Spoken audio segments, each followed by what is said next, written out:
నమస్తే, welcome to GTPL news. నేను సౌందర్య. వార్తల ముందుగా హెడ్లైన్స్ చూద్దాం. మరికొన్ని గంటల్లో లోక్సభ ఎన్నికల ఫలితాలు. అభ్యర్థులతో పాటు పార్టీ శ్రేణుల్లో ప్రజల్లో ఉత్కంఠ.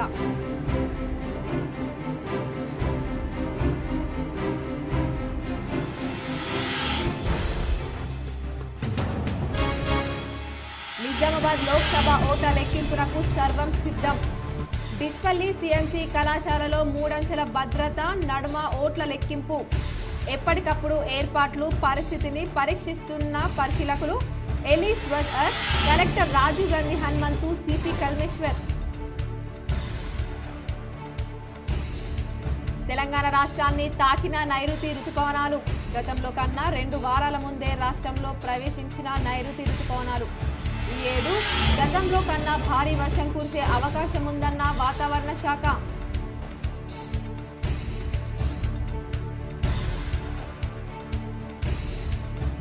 తెలంగాణ పాలిసెట్ ఫలితాల విడుదల.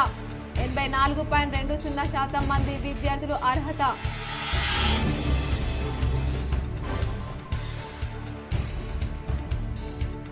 నిజామాబాద్ జిల్లా బీఆర్ఎస్ కార్యాలయంలో ముగిసిన తెలంగాణ ఆవిర్భావ దినోత్సవ వేడుకలు. రాష్ట్ర ప్రభుత్వం తెలంగాణను చిన్నచూపు చూస్తుందని ఆరోపించిన మాజీ ఎమ్మెల్యేలు బాజిరెడ్డి గోవర్ధన్, బిగాల గణేష్ గుప్తా.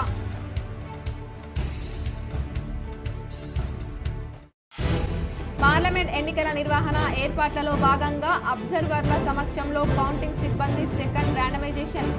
కలెక్టర్ రాజీవ్ గాంధీ హనుమంతు ర్యాండమైజేషన్ ప్రక్రియ పరిశీలన.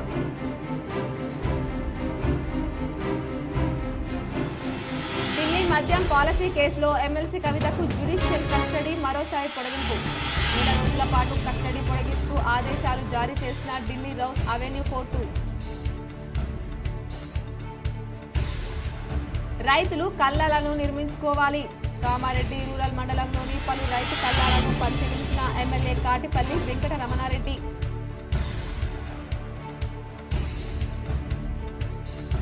ఈ నెల 26లోగా మిల్లుల యజమానులు లక్ష్యాలు పూర్తి చేయాలి. కామారెడ్డి జిల్లా రెవెన్యూ అదనపు కలెక్టర్ చంద్రమోహన్.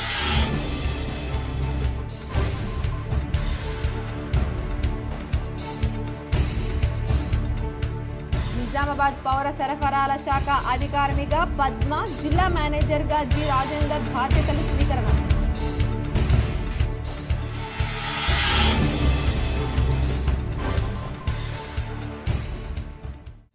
నిజామాబాద్ పార్లమెంట్ నియోజకవర్గంలోని 7 అసెంబ్లీ సెగ్మెంట్ల పరిధిలో పోలైన ఓట్ల లెక్కింపు కోసం అన్ని ఏర్పాట్లు పూర్తి చేశామని రిటర్నింగ్ అధికారి కలెక్టర్ రాజీవ్ గాంధీ హనుమంతు తెలిపారు. డిచ్పల్లి మండలం నడిపల్లిలో గల సిఎంసి కళాశాలలో ఓట్ల లెక్కింపు నిర్వహిస్తున్నామన్నారు. గత 2019 పార్లమెంట్ ఎన్నికల కౌంటింగ్ సైతం ఇక్కడే జరిగిందని అన్నారు. అయితే ఆ ఎన్నికల్లో కొరుట్ల, జగిత్యాల అసెంబ్లీ నియోజకవర్గాల పరిధిలో పోలైన ఓట్లను జగిత్యాలలో లెక్కించగా ఈసారి పార్లమెంట్ సెగ్మెంట్ పరిధిలోని మొత్తం 7 అసెంబ్లీ నియోజకవర్గాల కౌంటింగ్ను ఒకే చోట సిఎంసిలో నిర్వహిస్తున్నామని కలెక్టర్ వివరించారు. మంగళవారం ఉదయం 5 గంటలకు ఎన్నికల పరిశీలకుల సమక్షంలో కౌంటింగ్ సిబ్బంది 3వ విడత ర్యాండమైజేషన్ నిర్వహించి ఆ జాబితాను అనుసరిస్తూ సిబ్బందిని కేటాయిస్తామని అన్నారు. ఉదయం 8 గంటలకు ఓట్ల లెక్కింపు ప్రారంభించేందుకు వీలుగా సిబ్బందిని అన్ని విధాలుగా సన్నద్ధం చేశామన్నారు. ఓట్ల లెక్కింపు ప్రక్రియపై ఇప్పటికే పలు విడతలుగా శిక్షణ తరగతులు నిర్వహించి అవగాహన కల్పించామని అన్నారు. ప్రతి కౌంటింగ్ టేబుల్ వద్ద నియోజకవర్గ వివరాలను తెలిపేలా ఫ్లెక్సీలను ఏర్పాటు చేశామని, ఎలాంటి పొరపాట్లు, గందరగోళానికి తావు లేకుండా పకడ్బందీ చర్యలు తీసుకున్నామని కలెక్టర్ వివరించారు. పార్లమెంట్ నియోజకవర్గం పరిధిలోని 7 అసెంబ్లీ సెగ్మెంట్లకు సంబంధించి 7 కౌంటింగ్ హాళ్లను ఏర్పాటు చేశామని, పోస్టల్ బ్యాలెట్ ఓట్ల లెక్కింపు కోసం కూడా ప్రత్యేకంగా కౌంటింగ్ హాల్ నెలకొల్పామని తెలిపారు. Nizamabad urban, Nizamabad rural assembly సెగ్మెంట్ల పరిధిలో పోలైన ఓట్ల లెక్కింపు కోసం 20 చొప్పున టేబుళ్లు ఏర్పాటు చేయగా బోధన్, ఆర్మూర్, బాల్కొండ, కొరుట్ల, జగిత్యాల అసెంబ్లీ సెగ్మెంట్ల ఓట్ల కౌంటింగ్ కోసం 18 చొప్పున టేబుళ్లు ఏర్పాటు చేశామన్నారు. అదేవిధంగా పోస్టల్ బ్యాలెట్ ఓట్ల కౌంటింగ్కై 10 టేబుళ్లు ఏర్పాటు చేశామని అన్నారు. 15 రౌండ్లలో ఓట్ల లెక్కింపు పూర్తవుతుందని, మధ్యాహ్నం 3 గంటలకు కౌంటింగ్ పూర్తయ్యే అవకాశం ఉందని కలెక్టర్ అభిప్రాయపడ్డారు. పోస్టల్ బ్యాలెట్ల లెక్కింపు కోసం ఒక్కో టేబుల్కు ఒక్కో కౌంటర్ సూపర్వైజర్, ఒక కౌంటింగ్ అసిస్టెంట్, ఒక మైక్రో అబ్జర్వర్ ఉంటారని, పోస్టల్ బ్యాలెట్ ఓట్ల లెక్కింపు కోసం ఒక్కో టేబుల్కు ఒక కౌంటింగ్ సూపర్వైజర్, 2 కౌంటింగ్ అసిస్టెంట్లు, మైక్రో అబ్జర్వర్ ఉంటారని వివరించారు. ఆయా అసెంబ్లీ నియోజకవర్గాల పరిధిలో పోలైన ఓట్లను రౌండ్ల వారీగా లెక్కించేందుకు వీలుగా ఎన్నికల సంఘం ఆదేశాల అనుసారం 25% అదనంగా సిబ్బందిని రిజర్వులో ఉంచుతూ ఈవీఎం ఓట్ల కౌంటింగ్ కోసం 448 మందిని, పోస్టల్ బ్యాలెట్ ఓట్ల లెక్కింపు కోసం 70 మందిని కలుపుకొని మొత్తం 558 మంది కౌంటింగ్ సిబ్బందిని నియమించామని వివరించారు. వీరిలో 180 మంది కౌంటింగ్ సూపర్వైజర్లు, 190 మంది కౌంటింగ్ అసిస్టెంట్లు, 188 మంది మైక్రో అబ్జర్వర్లు ఉన్నారని కలెక్టర్ తెలిపారు.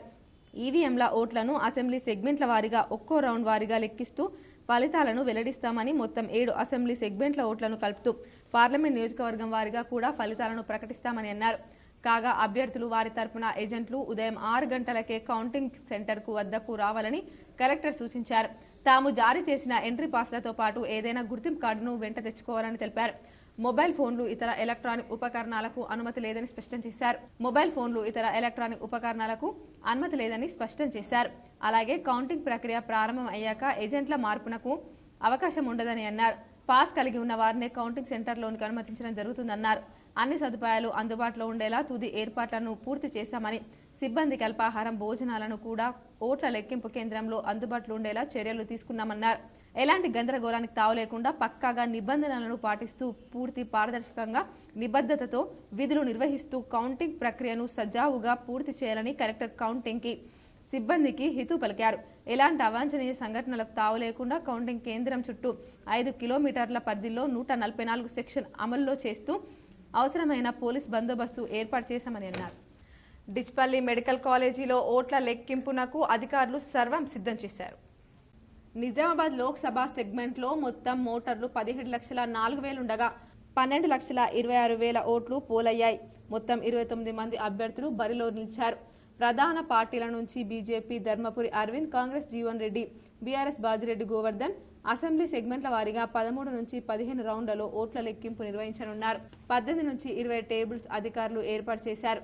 ప్రతి టేబుల్ వద్ద ఒక కౌంటింగ్ సూపర్వైజర్, ఒక అసిస్టెంట్ సూపర్వైజర్, ఒక మైక్రో అబ్జర్వర్ను ఏర్పాటు చేశారు. మొత్తం 700 మంది సిబ్బందిని, 1000 మంది పోలీసులను భద్రతగా నియమించారు. సీసీ కెమెరాల నిఘాలో కౌంటింగ్ ప్రక్రియ కొనసాగనుంది. మొదట పోస్టల్ బ్యాలెట్ సర్వీస్ ఓట్ల లెక్కింపు జరుగుతుంది. ప్రతి అరగంటకు ఒక రౌండ్ ఫలితం అధికారులు ప్రకటిస్తారు. మధ్యాహ్నం 3 గంటలలోపు పూర్తి ఫలితం రానుంది. జిల్లా అంతటా 144 సెక్షన్ విధించారు. కౌంటింగ్ కేంద్రం చుట్టూ పోలీస్ ఆంక్షలు, 3 అంచెల భద్రత కొనసాగుతోంది. ఢిల్లీ మద్యం పాలసీ కేసులో ఆరోపణలు ఎదుర్కొంటున్న ఎమ్మెల్సీ కల్వకుంట్ల కవిత జ్యుడిషియల్ కస్టడీని కోర్టు మరోసారి పొడిగించింది. ఢిల్లీ మద్యం పాలసీ కేసులో ఆరోపణలు ఎదుర్కొంటున్న ఎమ్మెల్సీ కల్వకుంట్ల కవిత జ్యుడిషియల్ కస్టడీని కోర్టు మరోసారి పొడిగించింది. ఈసారి ఏకంగా నెలపాటు కస్టడీ పొడిగిస్తూ ఢిల్లీ రౌస్ అవెన్యూ కోర్టు ఆదేశాలిచ్చింది. ప్రస్తుతం ఈ కేసులో రిమాండ్లో ఉన్న కవితను జ్యుడిషియల్ కస్టడీ ముగియడంతో అధికారులు సోమవారం కోర్టు ముందు హాజరుపరిచారు. ఈ కేసులో కవితకు జూలై 3 వరకు జ్యుడిషియల్ కస్టడీని పొడిగిస్తూ రౌస్ అవెన్యూ కోర్టు తీర్పునిచ్చింది. మరోవైపు సిబిఐ కేసులో కవిత జ్యుడిషియల్ కస్టడీ పొడిగింపుపై మధ్యాహ్నం 2 గంటలకు విచారణ జరగనుంది. దీనికోసం ఆమెను వీడియో కాన్ఫరెన్స్ ద్వారా హాజరుపరచనున్నారు. నిజామాబాద్ పౌర సరఫరాల శాఖ అధికారినిగా డిఎస్ఓగా సి పద్మ, జిల్లా మేనేజర్ డిఎంగా జి రాజేందర్ సోమవారం బాధ్యతలు చేపట్టారు. ఇదివరకు ఇక్కడ డిఎస్ఓ డిఎంగా పనిచేసిన చంద్రప్రకాష్, జగదీష్ పై ఉన్నతాధికారులు సస్పెన్షన్ వేటు వేసిన విషయం తెలిసిందే. కాగా హైదరాబాద్ ప్రధాన కార్యాలయంలో డిప్యూటీ కమిషనర్గా కొనసాగుతున్న సి పద్మను నిజామాబాద్ ఇన్ఛార్జ్ డిఎస్ఓగా నియమించారు. అలాగే మేడ్చల్ జిల్లా సివిల్ సప్లైస్ డిఎంగా కొనసాగుతున్న జి రాజేందర్ను నిజామాబాద్ ఇన్ఛార్జ్ డిఎంగా నియమించారు. ఈ మేరకు ఇరువురు అధికారులు నిజామాబాద్లో బాధ్యతలు తీసుకున్నారు. రైతులు కల్లాలు నిర్మించుకోవాలని కామారెడ్డి ఎమ్మెల్యే కె వెంకటరమణారెడ్డి తెలిపారు. కామారెడ్డి రూరల్ మండలం, ఉగ్రవాయి పాల్వంచ మండలం, భవానీపేట్, సింగరాయపల్లి గ్రామాల్లో అడ్లు రైతు కల్లాల ఏర్పాటు కోసం ప్రజలతో కామారెడ్డి శాసనసభ్యులు కాటిపల్లి వెంకటరమణారెడ్డి సమావేశం ఏర్పాటు చేశారు. రైతులు కల్లాల నిర్మాణాలపై రైతుల అభిప్రాయాలు తెలుసుకున్నారు. సందర్భంగా ఎమ్మెల్యే మాట్లాడుతూ గ్రామాల్లో పండించిన పంటను ఎక్కడ ఆరబోసుకోవాలో తెలియక రోడ్లపై ఆరబోసుకుంటున్నారన్నారు. దీంతో వాహనదారులు ప్రమాదాల బారిన పడే అవకాశాలున్నాయన్నారు. ఎమ్మెల్యే వెంట బీజేపీ నాయకులు, రైతులున్నారు. సోమవారం నాడు 32 లారీలు సమకూర్చి కొనుగోలు కేంద్రాల ద్వారా 769 మెట్రిక్ టన్నుల ధాన్యం మిల్లులకు తరలించాలని అదనపు కలెక్టర్ చంద్రమోహన్ తెలిపారు. ప్రస్తుత యాసంగి కొనుగోళ్లకు సంబంధించి రైతుల నుండి ధాన్యం కొనుగోలు చేయటకు గత మార్చి 26న ప్రాథమిక సహకార సంఘాల ద్వారా 327, ఐకేపీ ద్వారా 23 కొనుగోలు కేంద్రాలను ఏర్పాటు చేశామన్నారు. 344 కేంద్రాల్లో కొనుగోలు పూర్తయ్యాయని, మరో 6 కేంద్రాల్లో కొనుగోలు ప్రక్రియ సాగుతున్నదని ఆయన తెలిపారు. జిల్లాలో ఇప్పటి వరకు 54,715 మంది రైతుల నుండి 609 కోట్ల రూపాయల విలువ గల 3,14,737 మెట్రిక్ టన్నుల ధాన్యం సేకరించామన్నారు. 98% ట్యాబ్ ఎంట్రీ పూర్తి చేసి 90% మేర అనగా 659 కోట్ల రూపాయలను రైతుల ఖాతాలో జమ చేశామని చంద్రమోహన్ తెలిపారు. 1-2 రోజులు మిగతా 6 కేంద్రాల్లో కొనుగోలు పూర్తి చేస్తామని ఆయన తెలిపారు. తెలంగాణ రాష్ట్ర అవతరణ దశాబ్దాల ఉత్సవాల ముగింపు సందర్భంగా జగిత్యాల జిల్లా బీఆర్ఎస్ కార్యాలయంలో జాతీయ జెండా, గులాబీ జెండా ఆవిష్కరించారు. తెలంగాణ రాష్ట్ర అవతరణ దశాబ్ది ఉత్సవాల ముగింపు సందర్భంగా చివరి రోజున జగిత్యాల జిల్లా బీఆర్ఎస్ పార్టీ కార్యాలయంలో జాతీయ పతాకావిష్కరణ చేసి తెలంగాణ తల్లి విగ్రహానికి పూలమాల వేసి గులాబీ జెండా ఆవిష్కరించారు. అనంతరం జగిత్యాల మాతా శిశు ఆసుపత్రిలో పండ్లను పంపిణీ చేసిన జగిత్యాల జిల్లా బీఆర్ఎస్ పార్టీ అధ్యక్షులు Kalvakuntla Vidyasagar Rao, Jagtial MLA doctor Sanjay Kumar, ZP chairperson Dava Vasanth సురేష్లు, కార్యక్రమంలో వివిధ హోదాలో ఉన్న బీఆర్ఎస్ ప్రజా ప్రతినిధులు, నాయకులు, కార్యకర్తలు తదితరులు కార్యక్రమంలో పాల్గొన్నారు. రాష్ట్రం ఏ రకంగా అభివృద్ధి పొందిన విషయం అందరికీ తెలుసు. సంక్షేమం, అభివృద్ధి అనేటి రెండు విషయాలను రెండు కళ్ళలాగా చూసుకొని ఆనాటి తెలంగాణ రాష్ట్ర తొలి ముఖ్యమంత్రి కేసీఆర్ గారు ఎన్నడూ లేని విధంగా తెలంగాణ రాష్ట్రాన్ని ఒకవైపు అభివృద్ధి పథంలో ముందుకు తీసుకెళ్తూ రెండో వైపు సంక్షేమ రంగంలో ఏదైతే పేదవాళ్ళు ఉంటారో పేదవాళ్ళకు కావాల్సిన ఎన్నో హక్కులను వారు కల్పించడం జరిగింది. ముఖ్యంగా విద్యా, వైద్యం కావచ్చు. వీటన్నిటి గురించి నగరంలోని అర్సాపల్లి ఆర్ఓబి పనులు చురుగ్గా కొనసాగుతూ ఉండడంతో నగర ప్రజలు హర్షం వ్యక్తం చేస్తున్నారు. నగరంలోని అర్సాపల్లి ఆర్ఓబి పనులు చురుగ్గా కొనసాగుతున్నాయి. ఎంపీ ధర్మపురి అరవింద్ కృషితో ఈ ఆర్ఓబి పనులకు కేంద్ర ప్రభుత్వం నిధులు మంజూరు చేసింది. ఈ పనులు యుద్ధ ప్రాతిపదికన సాగడంతో అర్సాపల్లి నగర వాసులు హర్షం వ్యక్తం చేస్తున్నారు.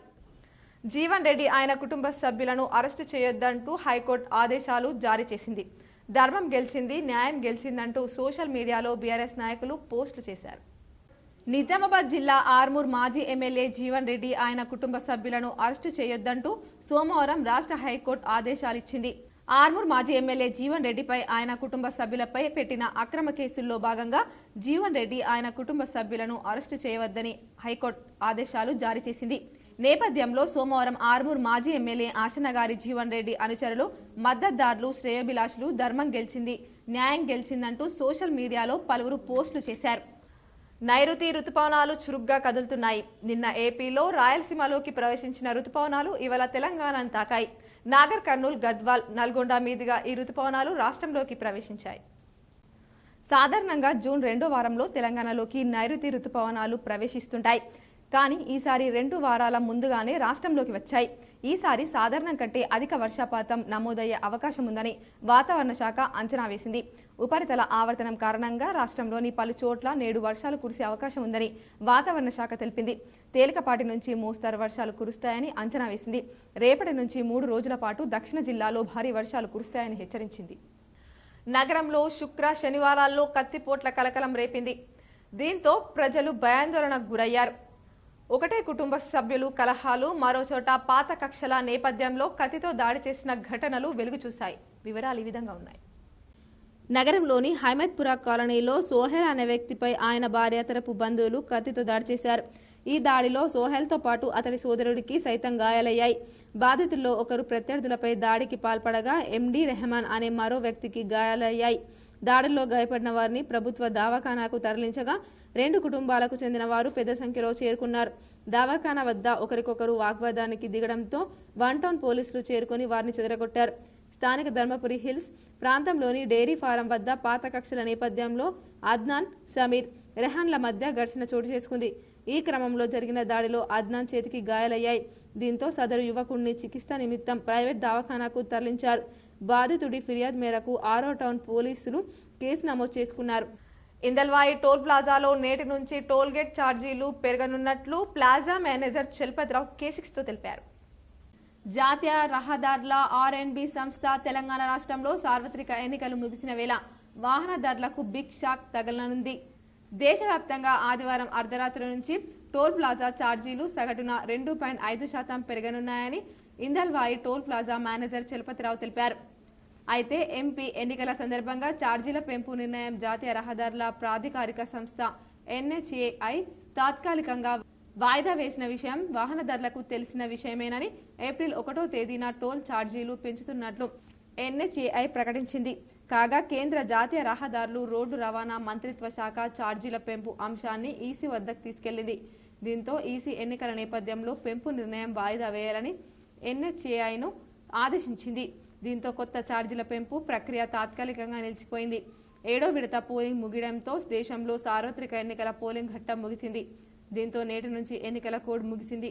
తాజాగా NHAI అర్ధరాత్రి నుంచి టోల్ ఛార్జీలు వసూలు చేయనున్నట్లు టోల్ ప్లాజా మేనేజర్ చలపతిరావు ఈ సందర్భంగా మీడియాతో తెలిపారు. పెంచిన ధరలు 20-25 మార్చి 31వ తేదీ వరకు అమల్లో ఉంటాయని national highway authority of India వెల్లడించింది. నేషనల్ హైవేలపై కార్లు, జీవులు, వ్యాన్లకు ఒకవైపు ప్రయాణానికి ₹5, ఇరువైపులా కలిపి ₹10, చిన్నపాటి కమర్షియల్ వాహనాలు ఒకవైపు ప్రయాణానికి ₹10, ఇరువైపులా కలిపి ₹20, అదేవిధంగా బస్సులు, ట్రక్కులకు ఒకవైపు ప్రయాణానికి ₹25, ఇరువైపులా కలిపి ₹35, పెద్ద ట్రాన్స్పోర్ట్ వాహనాలకు ఒకవైపు ప్రయాణానికి ₹35, ఇరువైపులా కలిపి ₹50 వరకు పెంచారు. నెలవారీ పాస్ ₹330 నుంచి ₹340కి పెరిగిందని Indalwai toll plaza manager Chalapathirao తెలిపారు. టోల్ బాగా సిబ్బందికి వాహనదారులు సహకరించి పెరిగిన ఛార్జీలను చెల్లించే విధంగా కృషి చేయాలని వాహనదారులను ఆయన కోరారు. కార్యక్రమంలో toll plaza project manager Anil Kumar, plaza manager Chalapathi Rao, manager Veerababu, సిబ్బంది పాల్గొన్నారు. నిజామాబాద్ జిల్లా కేంద్రంలోని ఇంటర్ మూల్యాంకన కేంద్రంలో ఇంటర్ సప్లిమెంటరీ జవాబు పత్రాలు మూల్యాంకనం బుధవారం ప్రారంభమవుతుందని జిల్లా ఇంటర్ విద్యాధికారి రవికుమార్ తెలిపారు. 5వ తేదీ నుండి ప్రారంభం కానున్న సంస్కృతం, తెలుగు, హిందీ, ఇంగ్లీష్, గణితం, పౌరశాస్త్రం, ఫిజిక్స్, ఎకనామిక్స్ సబ్జెక్టుల మూల్యాంకనం ప్రారంభం కానుందని తెలిపారు. ఈ మూల్యాంకనంలో పాల్గొనాల్సిన అధ్యాపకులకు ఆయా కళాశాలల లాగిన్లలో నియామక పత్రాలను ఇంటర్ బోర్డు నిక్షిప్తం చేసిందని తెలిపారు.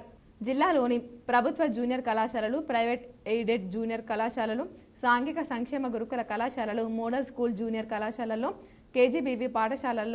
కేజీబీవీ కళాశాలల్లో, మైనార్టీ రెసిడెన్షియల్ కళాశాలల్లో, బీసీ రెసిడెన్షియల్ ఇతర కళాశాలల్లో, అన్ని జూనియర్ కళాశాలల్లో వెంటనే ఆయా కళాశాలల ప్రిన్సిపాల్లు మూల్యాంకన విధులు కేటాయించబడిన అధ్యాపకులను తమ విధుల నుండి 4వ తేదీన రిలీవ్ చేసి మూల్యాంకన కేంద్రంలో పాల్గొనేందుకు చర్యలు తీసుకోవాలని ఆదేశించారు. మూల్యాంకన విధులకు అధ్యాపకులను రిలీవ్ చేయని ప్రిన్సిపాల్లపై, రిలీవ్ చేసిన విధులలో పాల్గొనని అధ్యాపకులపై శాఖపరమైన చర్యలు తీసుకోవడానికి ఇంటర్ బోర్డు సిద్ధంగా ఉందని రవికుమార్ తెలియజేశారు. కావున అధ్యాపకులు అందరూ తమ కేటాయించిన మూల్యాంకన సబ్జెక్టులలో బుధవారం ఉదయం సరిగ్గా 10 గంటలకు రిపోర్ట్ చేయాలని ఆదేశించారు. 2వ స్పెల్ 7వ తేదీన శుక్రవారం బొటానీ, జువాలజీ, కెమిస్ట్రీ, కామర్స్, హిస్టరీ మూల్యాంకనం ప్రారంభం కానుందని అన్ని కళాశాలల్లో అధ్యాపకులను రిలీవ్ చేయాలని ఇంటర్ విద్యాధికారి ఆదేశించారు. మూల్యాంకనం విధుల్లో పాల్గొనని అధ్యాపకుల విషయంలో ఇంటర్ బోర్డు గతంలో జరిమానాలు విధించిన విషయం తెలిసిందేనని, కావున ప్రతి ఒక్కరూ మూల్యాంకన విధుల్లో పాల్గొనాలని జిల్లా ఇంటర్ విద్యాధికారి రవికుమార్ ఆదేశించారు. మహబూబ్ నగర్ స్థానిక సంస్థల ఎమ్మెల్సీ అభ్యర్థిగా బీఆర్ఎస్ అభ్యర్థి నవీన్ కుమార్ రెడ్డి విజయం సాధించారు. మహబూబ్ నగర్ స్థానిక సంస్థల ఎమ్మెల్సీ అభ్యర్థిగా బీఆర్ఎస్ పార్టీ నుంచి పోటీ చేసి నవీన్ కుమార్ రెడ్డి విజయం సాధించారు. నేడు నందినగర్ బీఆర్ఎస్ అధినేత కేసీఆర్ని కలిసి ఆశీర్వాదం తీసుకున్నారు. సందర్భంగా నవీన్ రెడ్డిని అభినందించి కేసీఆర్ శుభాకాంక్షలు తెలిపారు. సందర్భంగా పాలమూరు జిల్లాకు చెందిన మాజీ మంత్రులు నిరంజన్ రెడ్డి, శ్రీనివాస్ గౌడ్, లక్ష్మారెడ్డి, ఎమ్మెల్యే బండ్ల కృష్ణమోహన్ రెడ్డి, మాజీ ఎమ్మెల్యేలు, ప్రజాప్రతినిధులు తదితరులున్నారు. పార్లమెంట్ ఎన్నికల నిర్వహణ ఏర్పాట్లలో భాగంగా ఓట్ల లెక్కింపు కోసం కౌంటింగ్ సిబ్బంది సెకండ్ ర్యాండమైజేషన్ ప్రక్రియను సోమవారం పూర్తి చేశారు. ఎన్నికల పరిశీలకులు ఎలిస్ బజ్అర్, లలిత్ కుమార్ల సమక్షంలో రిటర్నింగ్ అధికారి కలెక్టర్ రాజీవ్ గాంధీ హనుమంతు నేతృత్వంలో సమీకృత జిల్లా కార్యాలయాల సముదాయంలోని NIC హాల్లో ఎన్నికల సంఘం నిబంధనలను అనుసరిస్తూ పూర్తి పారదర్శకంగా ర్యాండమైజేషన్ ప్రక్రియ జరిపారు. నిజామాబాద్ పార్లమెంట్ నియోజకవర్గం పరిధిలోని 7 అసెంబ్లీ నియోజకవర్గాల పరిధిలో పోలైన ఓట్లతో పాటు పోస్టల్ బ్యాలెట్లను జూన్ 4వ తేదీకి డిచ్పల్లిలోని CMC కళాశాలలో లెక్కించనున్నారు. ఈ మేరకు కౌంటింగ్ సిబ్బందిని సెకండ్ ర్యాండమైజేషన్ ద్వారా ఆయా నియోజకవర్గాల ఓట్ల లెక్కింపు కోసం ఖరారు చేశారు. ఎలాంటి అనుమానాలకు తావు లేకుండా ఈ ప్రక్రియ మొత్తాన్ని స్క్రీన్ ద్వారా చూపించారు. ర్యాండమైజేషన్ ద్వారా ఖరారైన జాబితాను ఆయా నియోజకవర్గాల రిటర్నింగ్ అధికారులకు అందజేశారు. కౌంటింగ్ విధుల్లో పాల్గొంటున్న మైక్రో అబ్జర్వర్లకు సమీకృత జిల్లా కార్యాలయాల సముదాయంలోని సమావేశ మందిరంలో ఓట్ల లెక్కింపుపై శిక్షణ తరగతులు సైతం నిర్వహించారు. కౌంటింగ్ సందర్భంగా నిర్వర్తించాల్సిన విధులు, పాటించాల్సిన నిబంధనల పట్ల పూర్తి అవగాహన కల్పించారు. మంగళవారం ఉదయం 5 గంటలకు 3వ విడత ర్యాండమైజేషన్ పూర్తయిన మీదట ఆ జాబితా ఆధారంగా పార్లమెంట్ సెగ్మెంట్ పరిధిలోని ఆర్మూర్, బోధన్, బాల్కొండ, నిజామాబాద్ అర్బన్, నిజామాబాద్ రూరల్, కొరుట్ల, జగిత్యాల శాసనసభ నియోజకవర్గాల ఓట్ల లెక్కింపునకు సిబ్బందిని కేటాయిస్తామని కలెక్టర్ తెలిపారు. నిజామాబాద్ పార్లమెంట్ నియోజకవర్గంలో 7 అసెంబ్లీ సెగ్మెంట్ల పరిధిలో పోలైన ఓట్లను రౌండ్ల వారీగా లెక్కించేందుకు వీలుగా ఎన్నికల సంఘం ఆదేశాల అనుసారం 25% అదనంగా సిబ్బందిని రిజర్వ్లో ఉంచుతూ ఈవీఎం ఓట్ల లెక్కింపు కోసం, కౌంటింగ్ కోసం 448 మందిని, పోస్టల్ బ్యాలెట్ ఓట్ల లెక్కింపు కోసం 70 మందిని కలుపుకొని మొత్తం 558 మంది కౌంటింగ్ సిబ్బందిని నియమించామని వివరించారు. వీరిలో 180 మంది కౌంటింగ్ సూపర్వైజర్లు, 190 మంది కౌంటింగ్ అసిస్టెంట్లు, 188 మంది మైక్రో అబ్జర్వర్లు ఉన్నారని కలెక్టర్ తెలిపారు. ర్యాండమైజేషన్ ప్రక్రియలో అదనపు కలెక్టర్ కిరణ్ కుమార్, ఎన్ఐసి అధికారి రవికుమార్, ఇతర అధికారులు పాల్గొన్నారు. తెలంగాణ పాలిసెట్లో 84.20% మంది విద్యార్థులు అర్హత సాధించారు. హైదరాబాద్లోని సాంకేతిక విద్యాభవన్లో పాలిసెట్ ఫలితాలను విద్యాశాఖ కార్యదర్శి బుర్రా వెంకటేశం విడుదల చేశారు. మే 24న నిర్వహించిన ప్రవేశ పరీక్షకు 92,808 మంది దరఖాస్తులు చేసుకోగా 82,809 మంది హాజరయ్యారు. వీరిలో 69,728 మంది 84.20% ఉత్తీర్ణులయ్యారు. తెలంగాణ పాలిసెట్లో 84.20% మంది విద్యార్థులు అర్హత సాధించారు. హైదరాబాద్లోని సాంకేతిక విద్యాభవన్లో పాలిసెట్ ఫలితాలను విద్యాశాఖ కార్యదర్శి బుర్రా వెంకటేశం విడుదల చేశారు. మే 24న నిర్వహించిన ప్రవేశ పరీక్షకు 92,808 మంది దరఖాస్తు చేసుకోగా 82,809 మంది హాజరయ్యారు. వీరిలో 69,728 మంది 84.20% ఉత్తీర్ణులయ్యారు. 46,319 మంది బాలురు పరీక్షకు హాజరవ్వగా 37,269 మంది, 36,496 మంది బాలికల్లో 32,459 మంది అర్హత సాధించారు. ఇక ఎంపీసీ రాసిన విద్యార్థులు 84.20%, ఎంబైపీసీలో 82.48% ఉత్తీర్ణత నమోదైంది. పరీక్ష రాసిన విద్యార్థులు https:/sbtet.telangana.gov.in వెబ్సైట్లో తమ ఫలితాలు చూసుకోవచ్చు. ఇందులో వచ్చిన ర్యాంకుల ఆధారంగా engineering, agriculture, fisheries, horticulture diploma కోర్సుల్లో ప్రవేశాలు కల్పిస్తారు. లక్ష్యాలు పూర్తి చేయని మిల్లుల యజమానులు ఈ నెల 26లోగా పూర్తి చేయాలని జిల్లా రెవెన్యూ అదనపు కలెక్టర్ చంద్రమోహన్ అన్నారు. కామారెడ్డి కలెక్టరేట్లోని సమావేశ మందిరంలో సోమవారం లక్ష్యాలు పూర్తి చేయని 35 మంది రైస్ మిల్ యజమానులతో సమీక్ష సమావేశం నిర్వహించారు. కామారెడ్డి కలెక్టరేట్లోని సమావేశ మందిరంలో సోమవారం లక్ష్యాలు పూర్తి చేయని 35 మంది రైస్ మిల్ యజమానులతో సమీక్ష సమావేశం నిర్వహించారు. ఈ నెల 26లోగా లక్ష్యాలు పూర్తి చేయని రైస్ మిల్ యజమానులపై చట్టపరమైన చర్యలు తీసుకుంటామని హెచ్చరించారు. వారి లక్ష్యం మేరకు బియ్యాన్ని ఎఫ్సీఐకి అందజేయాలని సూచించారు. అందజేయని మిల్లర్లపై క్రిమినల్ కేసులు నమోదు చేస్తామని చెప్పారు.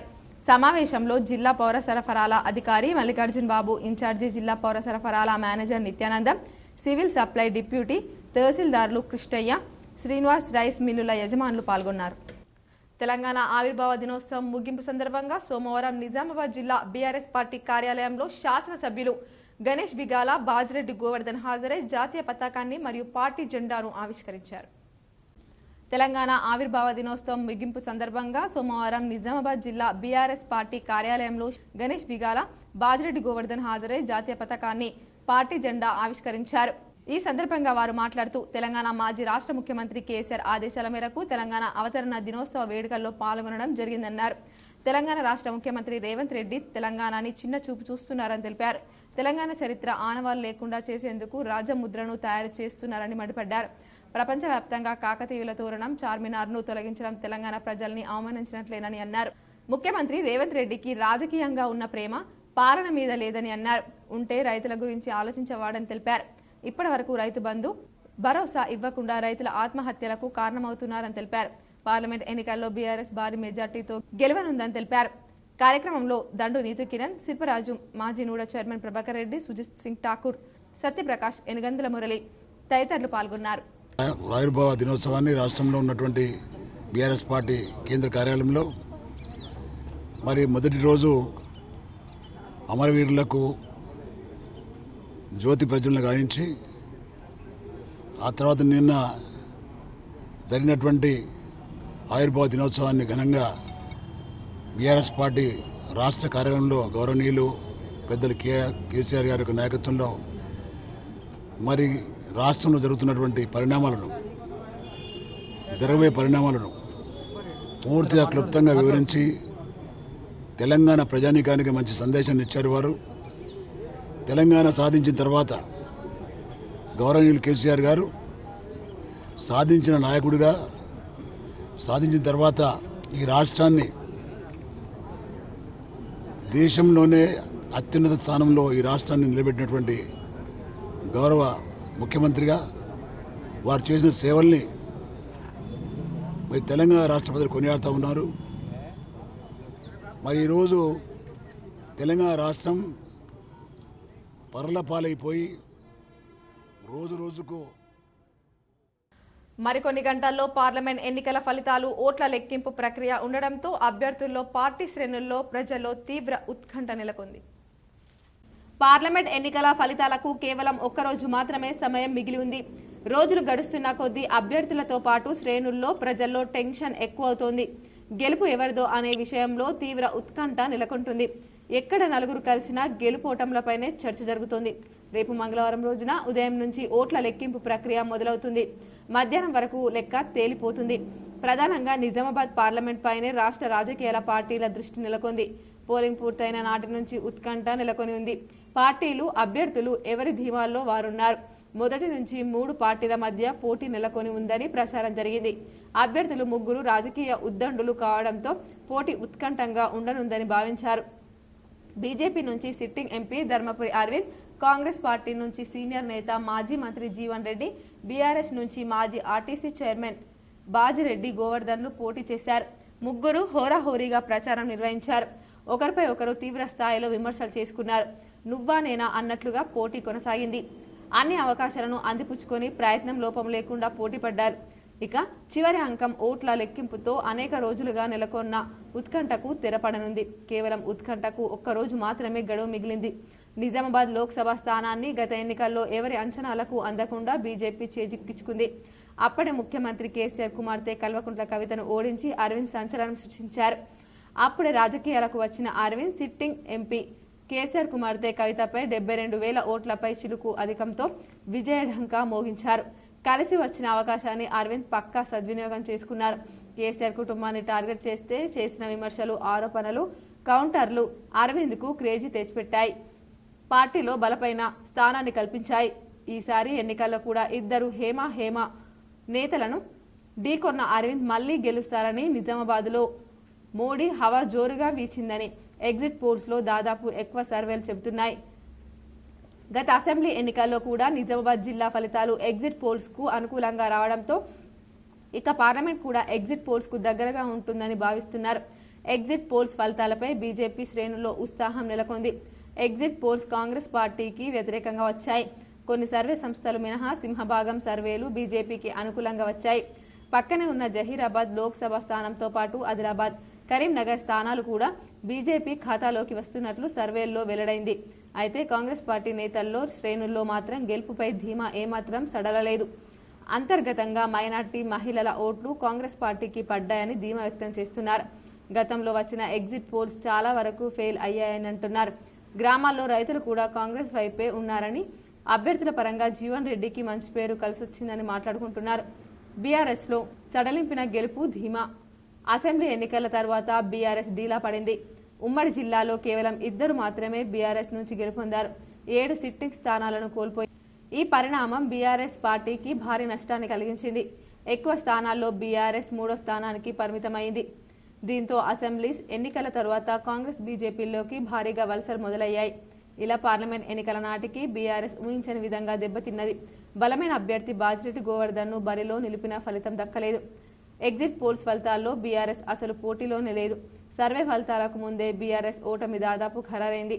ఎగ్జిట్ పోల్స్ తర్వాత ఇక బీఆర్ఎస్ శ్రేణుల్లో ధీమా సడలిపోయింది. ఏమైనా ఎంతో ఉత్కంఠ రేపిన నిజామాబాద్ లోక్సభ ఎన్నికల ఫలితం రేపు మధ్యాహ్నంతో తేటతెల్లమవుతోంది.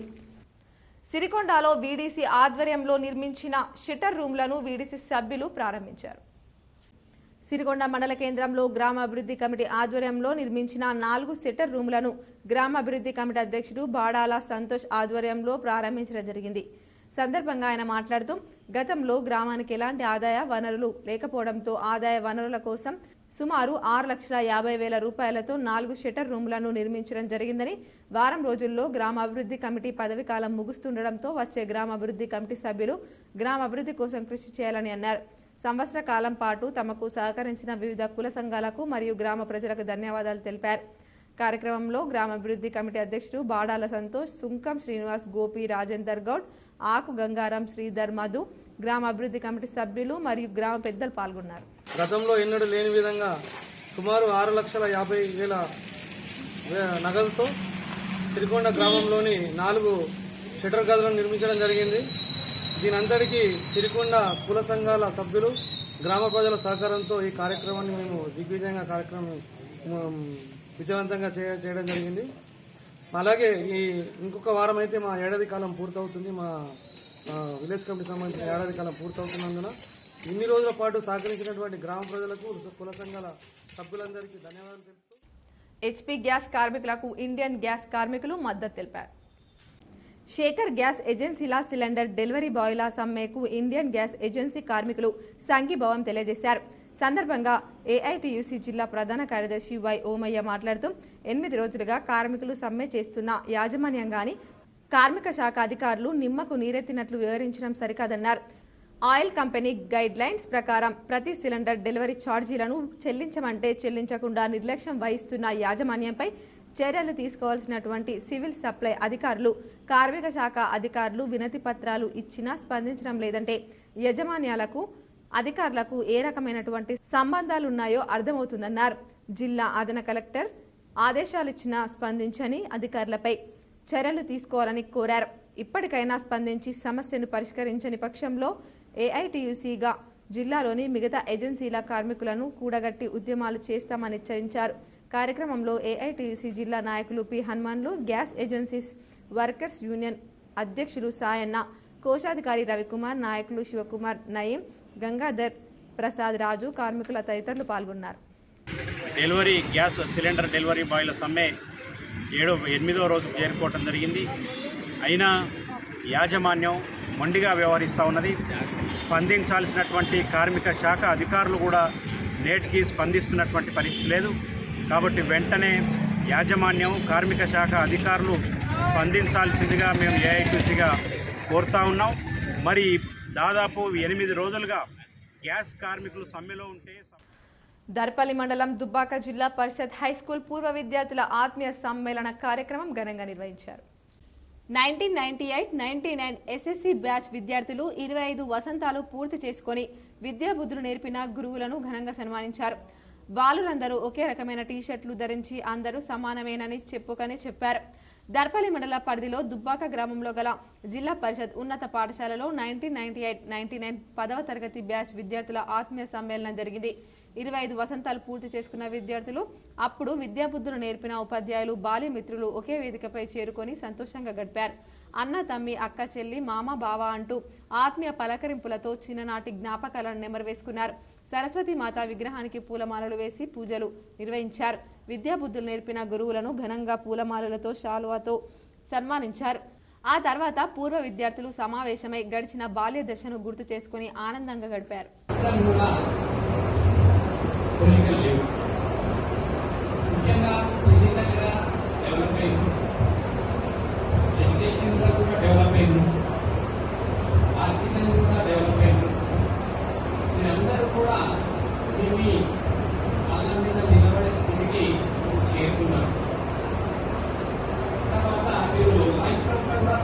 పాఠశాలలు ప్రారంభమవుతున్న దృష్ట్యా ప్రైవేట్ పాఠశాలల యజమానులు తమ బస్సులకు ఖచ్చితంగా ఫిట్నెస్ చేయించుకోవాలని Armoor motor vehicle inspector Vivekananda Reddy సూచించారు.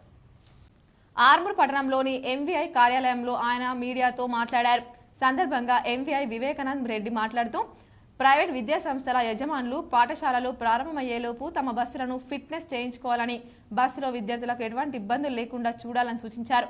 ఫిట్నెస్ లేని వాహనాలు రోడ్డుపై నడిపితే సీజ్ చేయడం జరుగుతుందని, పాఠశాలల్లో ప్రారంభానికంటే ముందే యాజమాన్యాలు వాహనాల ఫిట్నెస్ చేయించుకోవాలని అన్నారు. స్కూల్ బస్సులు, ఎడ్యుకేషనల్ ఇన్స్టిట్యూషన్ బస్సెస్ వీటికి 15 ఏప్రిల్కి ఫిట్నెస్ అయిపోయింది. సో వాటికి ఇప్పుడు రినివల్ చేసుకోవాల్సిన అవసరం ఉంటుంది. అట్టి వాహనాలన్నీ కూడా మళ్ళీ స్కూల్స్ ఓపెనింగ్ జూన్ 14th ఆ ప్రాంతంలో ఉంటుంది కాబట్టి ఆ లోపు అన్ని వాహనాలు ఫిట్నెస్ చేసుకోవాల్సి ఉంటుంది. సో ఇక్కడ ఈ ఫిట్నెస్ సందర్భంగా గమనించాల్సిన విషయాలు ఏంటంటే, ఆ వాహనము ఎవరైతే డ్రైవర్ నడుపుతున్నాడో ఆ డ్రైవర్కు అలాంటి వాహనము నడిపిన కనీసం 5 సంవత్సరాల అనుభవం ఉండాలి. మరియు డ్రైవర్ యొక్క ఏజ్ ఏదైతే ఉందో 60 years దాటకూడదు. ఇది ముఖ్యంగా గమనించాల్సిన విషయం. అలాగే ఏ బస్సునైతే ఆ డ్రైవర్ నడుపుతున్నాడో ఆన్లైన్లో రిజిస్టర్ చేయాలి. ఆర్మూర్ పట్టణంలోని ప్రఖ్యాతిగాంచిన నవనాథ సిద్ధులగుట్టపై సోమవారం సందర్భంగా ప్రత్యేక పూజలు, అభిషేకాలు నిర్వహించారు. ఉదయం నుంచే భక్తులు శివాలయంలో పోటెత్తి ప్రత్యేక పూజలు చేశారు. నందీశ్వర మహారాజ్ ఆధ్వర్యంలో రామాలయం నుండి కోనేరు వరకు స్వామివారి పల్లకి సేవ, భజన కార్యక్రమాలతో కనుల పండుగగా కొనసాగింది. ఆలయ కమిటీ ఆధ్వర్యంలో దాతల సహకారంతో ఏర్పాటు చేసిన అన్నదాన కార్యక్రమంలో భక్తులు పాల్గొని అన్న ప్రసాదాలు స్వీకరించారు. సందర్భంగా ఆలయ కమిటీ సభ్యులు, ఆలయ అర్చకులు మాట్లాడుతూ ప్రతి సోమవారం నవనాథ సిద్ధులగుట్టపైన గల ఆలయంలో ప్రత్యేక పూజలు చేయడంతో పాటు పల్లకి సేవ, అన్నదాన కార్యక్రమాలు ఘనంగా నిర్వహించడం జరుగుతుందని, అన్నదాన కార్యక్రమంలో పాల్గొనే భక్తులు ఆలయ కమిటీని సంప్రదించాలని తెలిపారు. కార్యక్రమంలో ఆలయ కమిటీ సభ్యులు, ఆలయ అర్చకులు, సేవా సమితి సభ్యులు, భజన మండలి సభ్యులు, భక్తులు తదితరులున్నారు.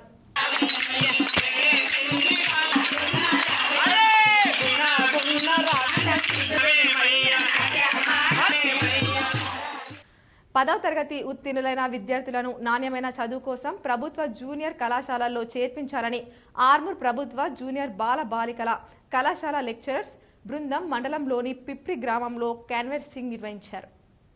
ఆర్మూర్ ప్రభుత్వ జూనియర్ కళాశాల ప్రిన్సిపల్ నర్సయ్య మాట్లాడుతూ ప్రైవేట్ కళాశాలకు దీటుగా ప్రభుత్వ కళాశాలల్లో విద్యార్థులకు విద్యను అందజేయడం జరుగుతుందని, ప్రైవేట్ కళాశాలల్లో వేలకు వేలు ఫీజులు కట్టి నష్టపోకుండా ప్రభుత్వం అన్ని సౌకర్యాలు కల్పిస్తున్న ప్రభుత్వ కళాశాలల్లోనే విద్యను అభ్యసించాలని సూచించారు. మంచి విద్యతో పాటు హాస్టల్ సదుపాయం సైతం కలిగి ఉందని, విద్యార్థులకు నాణ్యమైన విద్యను అందించడం జరుగుతుందని, 10వ తరగతి ఉత్తీర్ణులైన విద్యార్థులు ఈ అవకాశాన్ని సద్వినియోగం చేసుకోవాలని అన్నారు. కార్యక్రమంలో లెక్చరర్లు తదితరులున్నారు. హాస్టల్ ఫెసిలిటీస్ ఉన్నాయి, ఫ్రీ బుక్స్ ప్రొవైడ్ చేయడం జరుగుతుంది, క్వాలిటీ ఎడ్యుకేషన్ ఇస్తున్నాం. కాబట్టి విద్యార్థులందరూ ఇట్లాంటి గవర్నమెంట్ కల్పించే అవకాశాలను సద్వినియోగం చేసుకొని మరి బంగారు బాటకు పునాదులు వేసుకోవాలని చెప్పేసి మేము కోరుచున్నాం. తల్లిదండ్రులకు కూడా పదే పదే చెప్తున్నాం, ప్రైవేట్ కాలేజీల యొక్క మోజులో పడి అద్దాల మేడలను చూసి మురిసిపోవద్దు. మనకు క్వాలిటీ ఎడ్యుకేషన్ ఎక్కడ ఉందో అది గ్రహించి అక్కడ చేర్పిస్తే తల్లిదండ్రులకు కూడా వాళ్ళ పిల్లలు కూడా బంగారు బాట చూపినట్టు అవుతారు. లేదా అద్దాల మేడలను చూసి మురిసిపోతే కూడా. మరికొన్ని మండల వార్తలు చూద్దాం.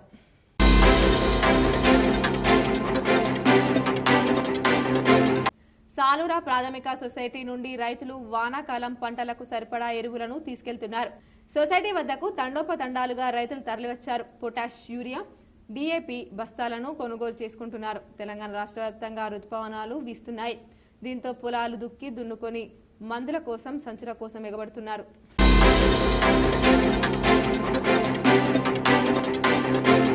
హైదరాబాద్ టు వెంగళరావు నగర్లో జాషువా అనే హాస్టల్ ఓనర్ తన హాస్టల్ సమీపంలో ఉండగా బల్బీర్ సింగ్, రామ్ సింగ్ అనే ఇద్దరు వ్యక్తులు కాల్ చేయమని కోరుతూ అతని వద్దకు వచ్చారు. జాషువా తన ఫోన్ను వారికి ఇచ్చాడు. కానీ వారు దాంతో పారిపోవడానికి ప్రయత్నించారు. వెంటనే గ్రహించిన జాషువా వారు తప్పించుకోకుండా వెంటనే వారిని పట్టుకున్నాడు. అయితే ఆ దొంగలు జాషువాపై దాడి చేసి కొట్టి కత్తితో బెదిరించారు. అయినా కూడా జాషువా వారిని ధైర్యంగా అలాగే పట్టుకున్నాడు. ఈ ఘటనను గమనించిన హాస్టల్ విద్యార్థులు వెంటనే జాషువాకు సహాయం చేసి పోలీసులకు ఫోన్ చేసి దొంగలను పట్టించారు. బంగారం, వెండి ధరలు ఈ విధంగా ఉన్నాయి. 22 క్యారెట్ల బంగారం ధర 68,080 రూపాయలు పలకగా 18 క్యారెట్ల బంగారం ధర 55,740 రూపాయలు పలికింది. అదేవిధంగా తులం వెండి ధర 900 రూపాయలు పలకగా కిలో ముద్ద వెండి ధర 90,000 పలికింది. వార్తలు ముగించే ముందు హెడ్లైన్స్ మరోసారి. మరికొన్ని గంటల్లో లోక్సభ ఎన్నికల ఫలితాలు. అభ్యర్థులతో పాటు పార్టీ శ్రేణుల్లో ప్రజల్లో ఉత్కంఠ.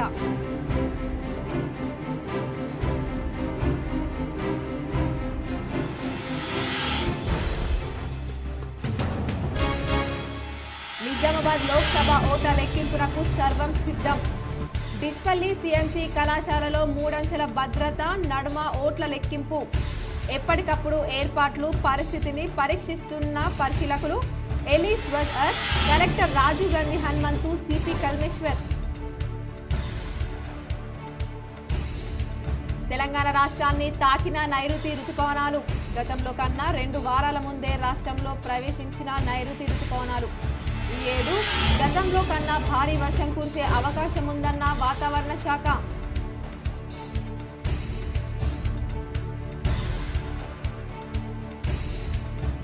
తెలంగాణ పాలిసెట్ ఫలితాల విడుదల. 84.20% మంది విద్యార్థులు అర్హత.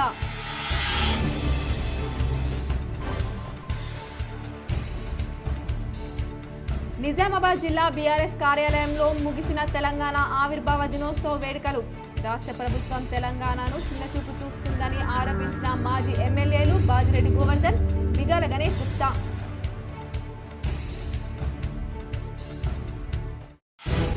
పార్లమెంట్ ఎన్నికల నిర్వహణ ఏర్పాట్లలో భాగంగా అబ్జర్వర్ల సమక్షంలో కౌంటింగ్ సిబ్బంది సెకండ్ ర్యాండమైజేషన్.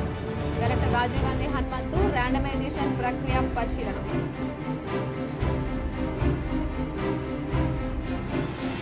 ఢిల్లీ మద్యం పాలసీ కేసులో ఎమ్మెల్సీ కవితకు జ్యుడిషియల్ కస్టడీ మరోసారి పొడిగింపు.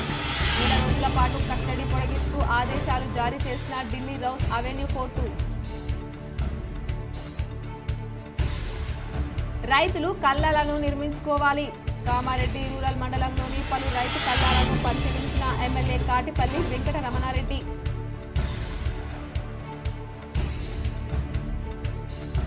ఈ నెల 26లోగా మిల్లుల యజమానులు లక్ష్యాలు పూర్తి చేయాలి. కామారెడ్డి జిల్లా రెవెన్యూ అదనపు కలెక్టర్ చంద్రమోహన్.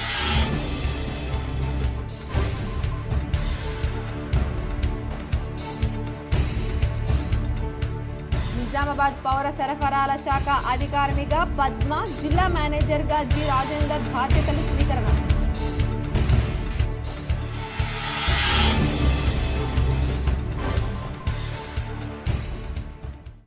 ఈ వార్తలు ఇంతటితో సమాప్తం. తిరిగి ప్రసారమయ్యే వార్తల్లో మళ్ళీ కలుద్దాం. అంతవరకు చూస్తూనే ఉండండి మీ GTPL న్యూస్.